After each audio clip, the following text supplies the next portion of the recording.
Crime ಕಾರ್ನರ್ಗೆ ಸ್ವಾಗತ. ನಾನು Umar Farooq. Site ಕೊಡಿಸ್ತೀನಿ ಅಂತ ಲಕ್ಷಾಂತರ ರೂಪಾಯಿ ತೆಗೆದುಕೊಂಡು ಮೋಸ ಮಾಡಿದ್ದಾರೆ. ಕೊಟ್ಟ ಹಣ ವಾಪಸ್ ಕೇಳಿದಾಗ ಲೈಂಗಿಕ ಕಿರುಕುಳ ಕೊಟ್ಟಿದ್ದಾರೆ ಅಂತ ಸ್ವಾಮೀಜಿಯ ವಿರುದ್ಧ ಈಗ ಗಂಭೀರ ಆರೋಪ ಕೇಳಿಬಂದಿದೆ. ದೊಡ್ಡಬಳ್ಳಾಪುರದ ಮೇಳೆಕೋಟೆಯ ಮಹರ್ಷಿ ಶ್ರೀ ವಾಲ್ಮೀಕಿ ಗುರುಕುಲ ಪೀಠದ ಸ್ವಾಮೀಜಿ ಬ್ರಹ್ಮಾನಂದ ಗುರೂಜಿ ವಿರುದ್ಧ ಮಹಿಳೆಯೊಬ್ಬರು ಈ ರೀತಿಯ ಗಂಭೀರ ಆರೋಪ ಮಾಡಿದ್ದಾರೆ. ಆಡಿಯೋ ವಿಡಿಯೋ ಸಾಕ್ಷ್ಯಗಳ ಸಹಿತ ಪೊಲೀಸರಿಗೆ ದೂರು ಕೊಟ್ಟಿದ್ದಾರೆ. ಇನ್ನೊಂದು ಕಡೆ ಬ್ರಹ್ಮಾನಂದ ಸ್ವಾಮೀಜಿ ಕೂಡ ಕೌಂಟರ್ ಕೇಸ್ ಕೊಟ್ಟಿದ್ದಾರೆ. ಹಣಕ್ಕೋಸ್ಕರ ಆ ಮಹಿಳೆ ನನಗೆ ಬ್ಲಾಕ್ ಮೇಲ್ ಮಾಡ್ತಾ ಇದ್ದಾರೆ ಅಂತ ಆರೋಪ ಮಾಡಿದ್ದಾರೆ. ಈ ಸ್ಟೋರಿ ಬಗ್ಗೆ ಡೀಟೇಲ್ ಆಗಿ ನೋಡೋಣ. ಆದರೆ ಅದಕ್ಕೂ ಮೊದಲು ನೀವಿನ್ನೂ ನಮ್ಮ ಚಾನಲನ್ನು ಸಬ್ಸ್ಕ್ರೈಬ್ ಮಾಡಿಲ್ಲ ಅಂದರೆ ದಯವಿಟ್ಟು ಸಬ್ಸ್ಕ್ರೈಬ್ ಮಾಡ್ಕೊಳ್ಳಿ. ಹಾಗೆ ಈ ವಿಡಿಯೋವನ್ನು ಕೊನೆ ತನಕ ಮಿಸ್ ಮಾಡದೆ ನೋಡಿ.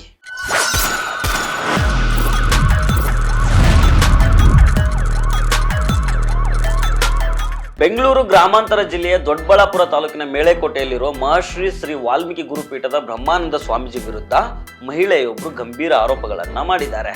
ಸೈಟ್ ಕೊಡಿಸೋದಾಗಿ ಹೇಳಿ ಲಕ್ಷಾಂತರ ರೂಪಾಯಿ ದುಡ್ಡು ತೆಗೆದುಕೊಂಡಿದ್ದಾರೆ. ಅದು ಮೋಸ ಅಂತ ಗೊತ್ತಾದ ಮೇಲೆ ಆ ದುಡ್ಡನ್ನು ವಾಪಸ್ ಕೊಡಿಸೋ ನೆಪದಲ್ಲಿ ಲೈಂಗಿಕ ಕಿರುಕುಳ ನೀಡಲಾಗಿದೆ ಅಂತ ಮಹಿಳೆ ತಾನು ಕೊಟ್ಟಿರೋ ದೂರಿನಲ್ಲಿ ತಿಳಿಸಿದ್ದಾರೆ. ಈಗ ಕಂಪ್ಲೇಂಟ್ ಕೊಟ್ಟಿರೋ ಮಹಿಳೆ ಮತ್ತು ಆಕೆಯ ಗಂಡ ಸ್ವಾಮೀಜಿ ಮನೆಯ ಸಮೀಪದಲ್ಲೇ ವಾಸ ಮಾಡ್ಕೊಂಡಿರ್ತಾರೆ ಅಂತ ಹೇಳಲಾಗ್ತಾ ಇದೆ. ಇಲ್ಲಿ ಆಗಿದ್ದೇನಂತಂದ್ರೆ, ಮಹಿಳೆ ಕೊಟ್ಟಿರೋ ದೂರಿನ ಪ್ರಕಾರ ಈ ಬ್ರಹ್ಮಾನಂದ ಸ್ವಾಮೀಜಿ ಈ ಮಹಿಳೆಗೆ ಕಡಿಮೆ ಬೆಲೆಗೆ ಸೈಟ್ ಕೊಡಿಸ್ತೀನಿ ಅಂತ ಭರವಸೆ ಕೊಟ್ಟಿರ್ತಾರೆ. 13 ಲಕ್ಷ ರೂಪಾಯಿ ವ್ಯಾಲ್ಯೂ ಇರೋ ಸೈಟನ್ನು 12 ಲಕ್ಷ ರೂಪಾಯಿಗೆ ಕೊಡಿಸ್ತೀನಿ ಅಂತ ಮಾತುಕತೆ ನಡೆಸಿರ್ತಾರೆ. ಆದರೆ ಈ ಮಹಿಳೆ ಏನು ಹೇಳ್ತಾರಂತಂದ್ರೆ, ನನ್ನ ಹತ್ರ ಅಷ್ಟು ದುಡ್ಡಿಲ್ಲ, ಕೇವಲ 8 ಲಕ್ಷ ರೂಪಾಯಿ ಮಾತ್ರ ಇದೆ ಅಂತ ಹೇಳಿರ್ತಾರೆ. ಹೀಗಾಗಿ ಉಳಿದ ದುಡ್ಡನ್ನ ನಾನು ಹೆಲ್ಪ್ ಮಾಡ್ತೀನಿ ಬಿಡಿ ಅಂತ ಸ್ವಾಮೀಜಿ ಹೇಳಿರ್ತಾರೆ. ಆಗ ಈ ಮಹಿಳೆ ತಮ್ಮ ಬಳಿ ಇದ್ದಂತಹ 8 ಲಕ್ಷ ರೂಪಾಯಿಗಳಲ್ಲಿ 5 ಲಕ್ಷ ರೂಪಾಯಿಗಳನ್ನ ಅಡ್ವಾನ್ಸ್ ರೂಪದಲ್ಲಿ ಮತ್ತೊಬ್ಬರಿಗೆ ಈ ಸ್ವಾಮೀಜಿ ಕೊಡಿಸಿರ್ತಾರೆ. ಆದ್ರೆ 1 ವರ್ಷ ಆದ್ರೂ ಸೈಟ್ ಕೊಡದೆ ಅಡ್ವಾನ್ಸ್ ಹಣವನ್ನು ರಿಟರ್ನ್ ಮಾಡದೆ ನಿರ್ಲಕ್ಷ್ಯ ಮಾಡಲಾಗಿದೆ ಅಂತ ಮಹಿಳೆ ಆರೋಪ ಮಾಡಿದ್ದಾರೆ.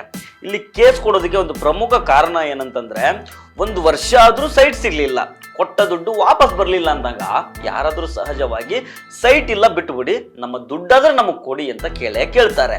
ಅದೇ ರೀತಿ ಈ ಮಹಿಳೆ ತಾನು ಕೊಟ್ಟಿರೋ ಹಣವನ್ನ ವಾಪಸ್ ಕೇಳಿದ್ದಾರೆ. ಆಗ ಈ ಸ್ವಾಮೀಜಿ ನನ್ನ ರೂಮ್ಗೆ ಬಾ, ಹಣ ವಾಪಸ್ ಕೊಡಿಸ್ತೀನಿ, ನಿನಗೆ ಹಣ ಬೇಕು, ನನಗೆ ಮಜಾ ಬೇಕು ಅಂತ ಹೇಳ್ತಾರೆ. ಇದು ಆ ಮಹಿಳೆ ಮಾಡಿರುವಂತಹ ಆರೋಪ.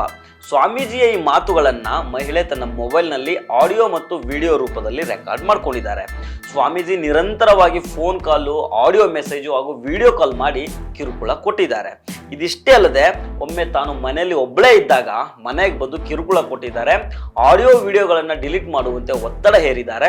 ನಾನು ಒಪ್ಪದೇ ಇದ್ದಾಗ 50,000 ರೂಪಾಯಿ ಕೊಡೋ ಆಮಿಷವನ್ನು ಒಡ್ಡಿದ್ದಾರೆ ಅಂತ ಮಹಿಳೆ ಆರೋಪ ಮಾಡಿದ್ದಾರೆ. ಈ ಎಲ್ಲ ಘಟನೆಗಳು ಗೊತ್ತಾದ ನಂತರ ಗಂಡ ಈ ಮಹಿಳೆಯನ್ನ ಬಿಟ್ಟು ಹೋಗಿದಾನಂತೆ. ಈಗಾಗಲೇ ಪೊಲೀಸ್ ಸ್ಟೇಷನ್ಗೆ ಆಡಿಯೋ ವಿಡಿಯೋಗಳ ಸಹಿತ ದೂರು ಕೊಟ್ಟರು ನ್ಯಾಯ ಸಿಗ್ತಾ ಇಲ್ಲ ಅನ್ನೋದು ಈ ಮಹಿಳೆಯ ದೂರು. ಇದೆಲ್ಲದರ ನಡುವೆ ಇನ್ನೊಂದು ಕಡೆ ಮತ್ತೊಂದು ಸಂಗತಿ ಬಯಲಿಗೆ ಬಂದಿದೆ. ಬ್ರಹ್ಮಾನಂದ ಗುರೂಜಿ ಮೇಳೆಕೋಟೆ ಸಮೀಪದಲ್ಲಿ ಸರ್ಕಾರದ ಆರ್ಥಿಕ ನೆರವಿನಿಂದ ಮಹರ್ಷಿ ಶ್ರೀ ವಾಲ್ಮೀಕಿ ಗುರುಕುಲ ಪೀಠ ಸ್ಥಾಪನೆ ಮಾಡಿರೋ ಆರೋಪ ಕೂಡ ಕೇಳಿ ಬಂದಿದೆ. ಈ ವಿಚಾರ ಕೂಡ ಈಗ ಚರ್ಚೆಗೆ ಗ್ರಾಸ ಆಗಿದೆ. ಇಷ್ಟೆಲ್ಲ ಆದ್ಮೇಲೆ ಸ್ವಾಮೀಜಿ ಕೂಡ ಸುಮ್ಮನೆ ಇರ್ತಾರಾ? ದೊಡ್ಡಬಳ್ಳಾಪುರ ರೂರಲ್ ಪೊಲೀಸ್ ಸ್ಟೇಷನ್ ಅಲ್ಲಿ ಅವರು ಒಂದು NCR ಮಾಡಿದ್ದಾರೆ. ಈ ಮಹಿಳೆ ಮತ್ತು ಆಕೆಯ ಕುಟುಂಬದವರು ಹಣಕ್ಕೋಸ್ಕರ ಬ್ಲಾಕ್ ಮೇಲ್ ಮಾಡಿದ್ದಾರೆ.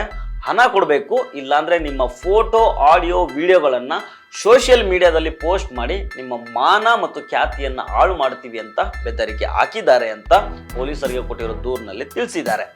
ಒಟ್ನಲ್ಲಿ ಎರಡೂ ಕಡೆ ಆರೋಪ ಪ್ರತ್ಯಾರೋಪಗಳು ಕೇಳಿಬಂದಿದೆ. ಇದರಲ್ಲಿ ಯಾರದ್ದು ಸತ್ಯ, ಯಾರದ್ದು ಸುಳ್ಳು ಅನ್ನೋದು ಪೊಲೀಸ್ ತನಿಖೆಯಲ್ಲಿ ಬಯಲಿಗೆ ಬರಬೇಕಾಗಿದೆ. ಸೊ ಫ್ರೆಂಡ್ಸ್, ಇದು ಇವತ್ತಿನ ಕ್ರೈಮ್ ಕಾರ್ನರ್. ಮತ್ತೆ ಭೇಟಿ ಆಗ್ತಿರೋಣ. ನಮಸ್ಕಾರ.